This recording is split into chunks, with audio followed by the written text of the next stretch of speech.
What's going on, boys? Welcome back to the channel. I hope you guys are doing well.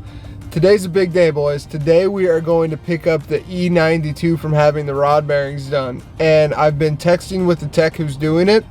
He actually said they were original rod bearings in this thing, 173,000 miles, and they've never been done. There are a few of them that are pretty gnarly. I'm going to try and overlay some pictures here or try and get some video of the bearings if he still has them out. I'm not sure if he'll have them laid out or not.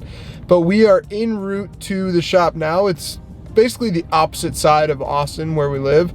And funny enough, Texas must be open back up again because this is the first time I've seen traffic in quite a while. So we're stuck in rush hour traffic, going to pick up the E92, and this will again be the first time I've ever really driven it. When I bought it, I had limped it home because I was so scared about the rod bearings. So he's gonna update me on all the engine codes, and then we're gonna go from there. And I do have new brakes that I'm going to be installing ASAP because there's a brake light on. So I'm hoping that'll knock out some of the codes as well, like for the ABS stuff. But first things first, let's get to the shop.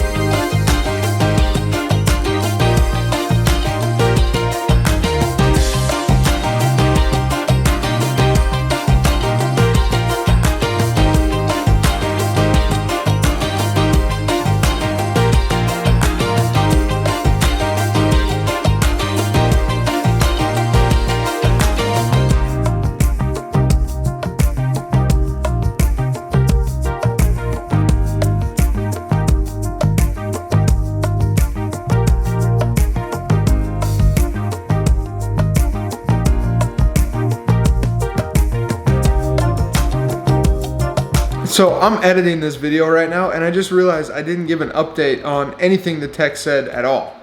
So that's my fault. So basically what happened was the rod bearings, as you can see in these pictures, the uppers of 2 and 3 are pretty toast, and 7 doesn't look that good either. There's copper showing. So pretty bad. It's basically a ticking time bomb. I'm glad I went and got them done. I think we kind of agree what saved these rod bearings is the fact that the previous owner, the original owner, did regular oil changes. I have the Carfax that shows just oil change, oil change, oil change, all at the BMW dealership, all the way up to like 160,000 miles, somewhere around there. So we kind of think that saved the rod bearings. Also, the ABS had a trio of lights on, and basically what happened was I was thinking that I was going to have to send the ABS module out to Mr. Module or Module Masters or whatever it is. It's a common thing that goes wrong with the E90s. Basically what he said, when he scanned the car, there was basically every code in the book, and he said this really just looks like someone reset the system improperly. With these cars, newer cars, unlike the E36, you have to go through and the error he was getting for the ABS was module not registered to VIN or not coded to VIN or something like that. So he basically went through and just coded everything properly, and that took all the lights away. That took away the ABS light, that took away the brake light. When I mentioned earlier that I had a brake light on, I'm still going to replace the brakes, and the brake pads are still low, but that took every light. I mean, the car's running perfect. There's not a single error in the thing now. So really lucky there. And when I originally scanned it when I was buying it, that's kind of what it looked like too, because I mean it had like headlight light switch error, and it's like, what? Headlight light? It was just really weird that every light would be on like that or every air would be thrown. So that worked out really well. He was able to reset everything. The rod bearings are fresh now. We went with WPC coated bearings. We couldn't get BE bearings because BE bearings are legitimately on back order until like September, and there's no way I can wait that long. It's just not happening. So we went with WPC treated bearings, ARP bolts, and I'm going to do regular oil changes like I always do, and if I have this car long enough for 40 or 50,000 miles, I'll have them replaced again. So besides that, everything checked out with a clean bill of health. He said they did replace the upper radiator hose, I believe, but that was the only other thing they had to do. Everything checked out great.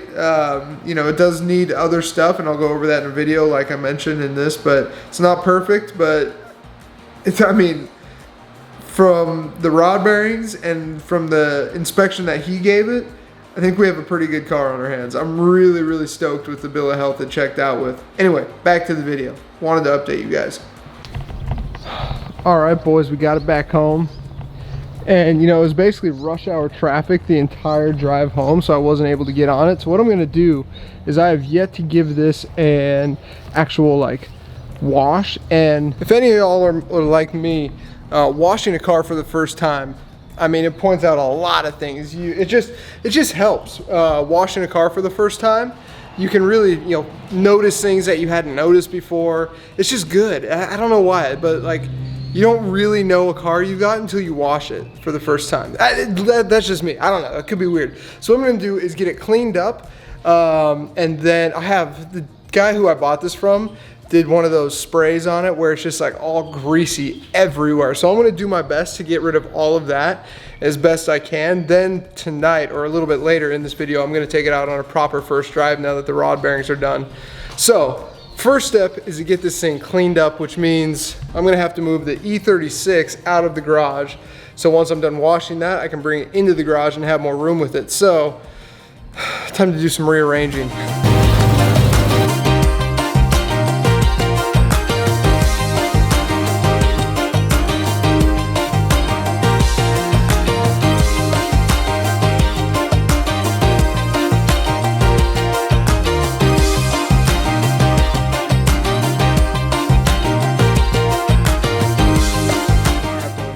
Car wash.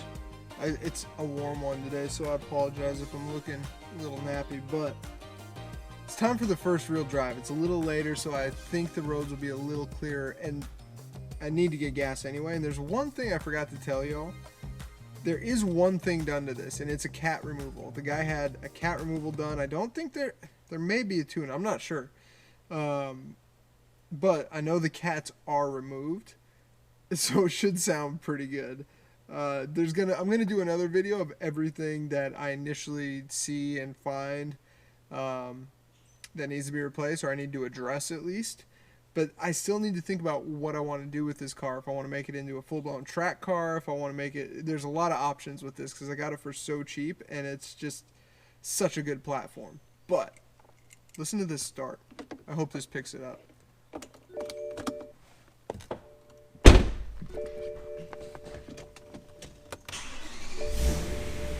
Can't really hear it that well. Alright, so if any of y'all missed my first video, this is my brand new to me 2008 E92 M3 that I got for just over 10 grand. Smoking deal. Absolutely smoking deal.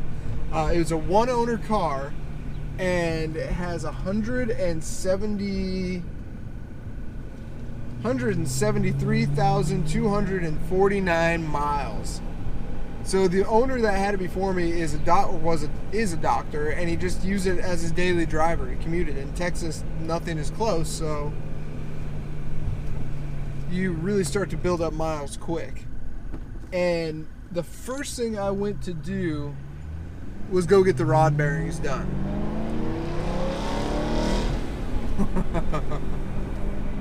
So the original owner had yet to change the rod bearings, which I think is like, you might as well go buy a lottery ticket.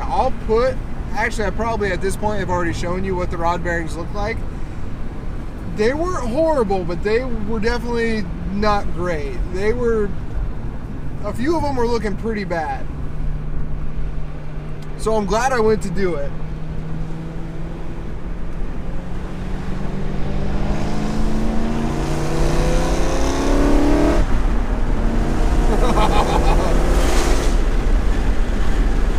Let's see. I got it for a smoking deal. First thing I did, brought it right to a shop, had the rod bearings done. That's not something I actually wanted to tackle. That's just a big job, especially without a lift. It's just a hard job to do. So this is my first real drive. I drove it when I test drove it, but like not really, you know. I didn't really want to push it. I just wanted to make sure everything was running right and nothing major, and that's what I did. All right, here we go. First pull, and this is, I don't have M mode, I have nothing on.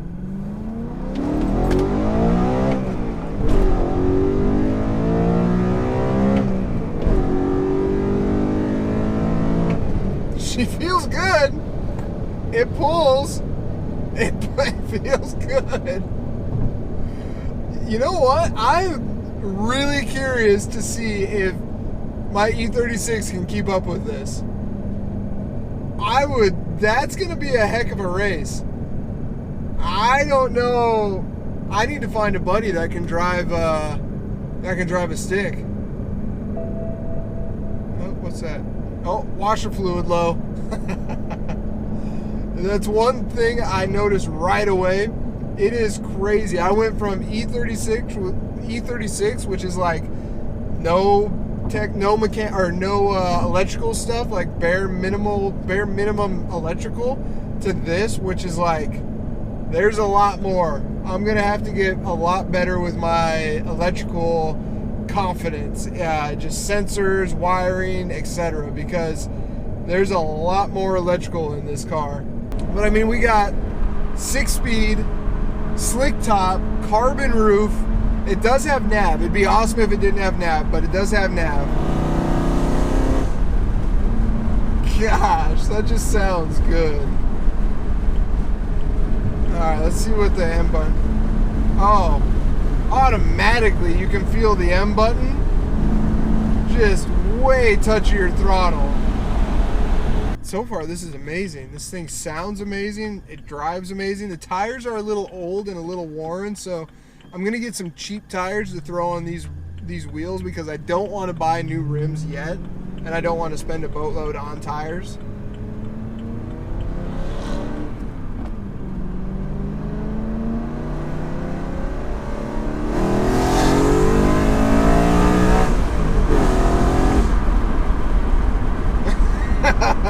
Dude, this is gonna be such a fun car. It already is a fun car, but I cannot wait to have, I mean, what do you guys think? E36 M3 with an S54 versus a straight E92 M3 with a stock S65. What do you think? You think my E36 has a chance? You think it'll smoke it? I'm super curious. Everything else feels great. Freaking love this thing. I can't, this is so much car for 10 grand. And there are things wrong. Don't think this is a perfect, pristine car. There's definitely things wrong. That's why I kind of think this could be an amazing track car. Should we strip it, cage it, everything? I mean, I've been wanting to do that to a car. This could be the one, I don't know. I mean, what would you guys turn this into? I don't want to turn this into a track car. It's too nice for a full track car build, but like, I don't know. You could have some fun with this build.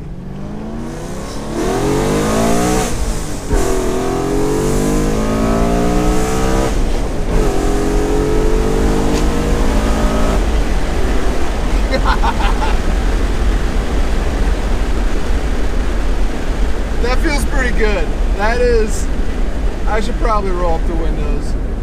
I'll roll them up halfway. I hate using air conditioning. I just hate using air. Do any of you hate using air conditioning? Because it robs power. I know on a V8 it's a little different, but I just hate using AC. It just bugs me. Gosh, man. I don't even know if the speakers work in this thing. Honestly, I have no idea. Yeah, baby. So there's a million directions I could go with this. I can't wait to hear your guys' thoughts. You know, the E36, I'm going for like the clean, like OEM Plus Resto mod. This, I could do the same type of deal. I could go a little more aggressive.